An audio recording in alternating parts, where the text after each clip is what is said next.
আমার ছোট সন্তান হলে আমি মাদ্রাসা মহল্লায় পড়াচ্ছি, তে সবাই তো বলছে যে হইলে কালিমা বেশি খাওয়া যাবে না।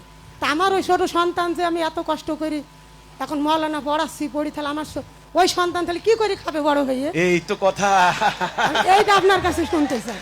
এই তো কথা, এই তো কথা। তার আমার ওই মানে সন্তানটা কিভাবে কি করে তখন খাবে? আপনি কি আপনার সন্তানকে আরবি মানে কালেমা শেখানোর জন্য কোরআন হাদিস শেখাচ্ছেন কি জি, দুনিয়া জি। কামাই করার জন্য? না, এটা করেন না। আপনি ওনাকে শিক্ষা দেন, আপনার সন্তানকে শিখান, এলেম শিখান, আমার কোনো আপত্তি নাই, করেন।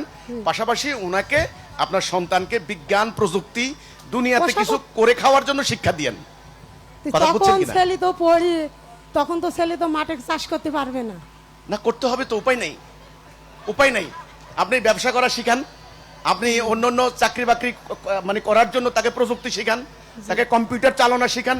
এখন অনেক প্রযুক্তি জ্ঞান আছে তো, এটা কোনো ব্যাপার না। কিন্তু ভাই তাকে কোরআন হাদিস বিক্রি করে খাওয়ানো শিখাইয়েন না। মানে ছেলে হ্যাঁ, ছোট বলেন। সন্তান তো মাদ্রাসায় পড়ছে, সে তো বড় হয়ে তো ওই তো পথে চলবে। এই তো তখন কথা, তখন তো কি আর আমাদের কথা কি রাখবে কি শুনবে? তাহলে তো আপনি যেখানে পড়লে আপনার কথা শুনবে না সেখানে পড়ানোর এত জরুরত কেন ভাই? ওটা তো সকল এখানেও তো এসে শুনছি হাদিস কোরআনের কথা, এটাও তো আমি তো হলো ফেলে দিতে পারছি না। এখান তো সকাল থেকে আসি তো হাদিসের কথা কোরআনের কথা দিনের কথা সবই তো হচ্ছে। আপনি ডিফারেন্স করতে পারেন নাই। নো, আপনি ডিফারেন্স করতে পারেন নাই। ওরা এই হাদিস কোরআন শিখে টাকা কামাই করার জন্য, জি আর আমরা হাদিস কোরআন শিখি এটাকে রক্ত দিয়ে কায়েম করার জন্য। জি পার্থক্য আছে, পার্থক্য আছে ভাই।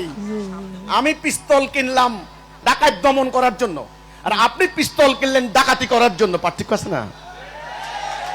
পার্থক্য আছে তো। কথা বুঝতে পারলাম কিনা? জি আপনি একটা বাজারের থেকে দাও কিনে আনলেন, দাওয়ের কোনো দোষ আছে? জি না আরে ভাই, দাওয়ের কোনো দোষ আছে? জি না দাও দিয়ে আমরা কি করব? মাছ কুটবো, মুরগি জবাই করব, আপনি ঘর গৃহস্থালী কাজ করবেন। জি আপনি কি করলেন? বাজারের থেকে দাও কিনে আনছেন মানুষ জবাই করার জন্য। কথা ক্লিয়ার হয়েছে কিনা? এখন আপনি দিনের এলেম, আপনি যে বললেন সকাল থেকে অনেক আলোচনা শুনছি, একই তো আলোচনা। না না না না না না না না না, ওদের আলোচনার উদ্দেশ্য হচ্ছে টাকা কামাই, জি আর আমাদের এলেম এবং আলোচনার উদ্দেশ্য হচ্ছে জান মাল দিয়া দিন কায়েম করা। জি পার্থক্য আছে কিনা? জি আসমান জমিন তফাৎ। জি আপনার সন্তানকে আপনি এলেম শিখান, আপনি কোরআনের জ্ঞান দেন, হাদিসের জ্ঞান দেন, খুব ভালো, আমার কোনো আপত্তি নেই।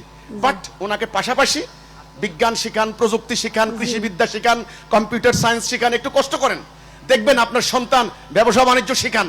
আল্লাহ বলেছেন ব্যবসাকে আমি হালাল করেছি, সুদকে হারাম করেছি।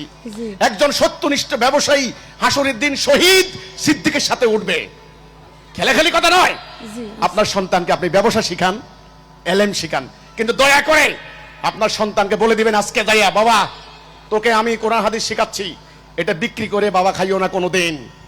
যদি তুমি কোরআন হাদিস বিক্রি করে খাও, সেদিন থেকে তোমার সাথে মাতা মাতা পুত্রের সম্পর্ক আর থাকবে না। আচ্ছা, এটা বলবেন? জি আলহামদুলিল্লাহ। জি, আলহামদুলিল্লাহ। বসেন। আপনি